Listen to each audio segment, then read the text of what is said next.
धुळे शहरातील एकमेव ठिकाण म्हणजे गंगा टाइल्स सप्लायर शॉप। आमच्याकडे सर्व प्रकारच्या टाइल्स उपलब्ध आहेत। यामध्ये ceramics wall tiles, floor tiles, vitrified tiles, steps and riser tiles, parking tiles, kitchen sink, sanitary ware इत्यादी। आपल्याला परवडणार अशा दरात आमच्याकडे टाइल्स उपलब्ध आहेत। यासाठी एकदा अवश्य भेट द्या। पत्ता Ganga tiles supplier shop, 405 micro tower, Wadjai road, Dhule. Mobile number 70 574 83 849।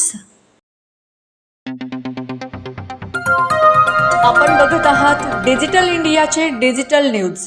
ठाम मत मराठी न्यूज। नमस्कार। आजच्या ठळक बातम्या। धामणदर जंगलात अवैध सागवान लाकडांसह लाखो रुपयांची मशिनरी जप्त।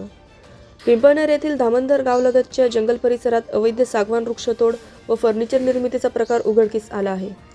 जंगलातील सागवान झाडांची बेकायदेशीर तोड सुरू असल्याची गुप्त माहिती पिंपळनेर प्रादेशिक वन परिक्षेत्राला मिळाली होती। त्या आधारे वन विभागाच्या पथकाने संबंधित जंगल परिसरात छापा टाकला। पाहणी दरम्यान तोडलेले सागवान लाकूड पालापाचोळ्यात लपवून ठेवलेले आढळून आले। तसेच जंगलालगत असलेल्या एका झोपडीमध्ये मशीनच्या साहाय्याने सागवान लाकडाचे चिरण करून फर्निचर तयार केले जात असल्याचे निदर्शनास आले। वन विभागाने घटनास्थळावरून चिराण, घडीव व गोल सागवान लाकूड, आरे मशीन तसेच फर्निचर निर्मितीसाठी वापरण्यात येणारे इतर साहित्य जप्त केले। वन विभागाच्या अधिकाऱ्यांना पाहून आरोपी अंधाराचा फायदा घेत पसार झाला। या प्रकरणी धामणदर येथील वनरक्षकांनी वन गुन्हा दाखल केला। ठाम मत मराठी न्यूजसाठी सोपान देसले, धुळे। काल दिनांक 6 फेब्रुवारी 2026 रोजी आम्हाला गुप्त माहिती मिळाली होती। त्यामध्ये पिंपळनेर प्रादेशिक वन क्षेत्रातील टांगशिरवाडा परिमंडळातील धामणदर नियत क्षेत्रामध्ये कंपार्टमेंट नंबर 210 मध्ये अवैध वृक्षतोड चालू आहे अशी माहिती मिळाली।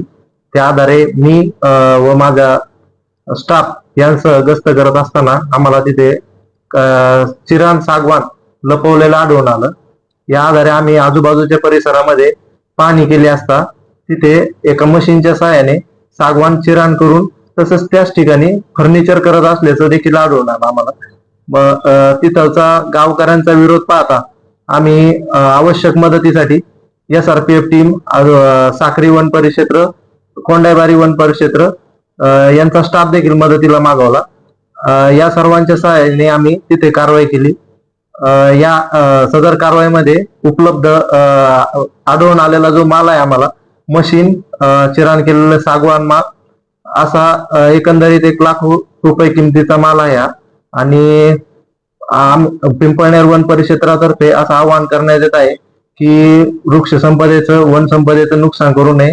जर असे काही प्रकार जर घडत असल्यास ते तात्काळ माहिती वन विभागास माहिती देण्यात यावी। तसेच जर असे प्रकार न घडण्यासाठी आम्ही प्रयत्नशील आहोत आणि या प्रकरणाबाबत पुढील तपास चालू आहे। आरोपी सद्यस्थितीत फरार आहे।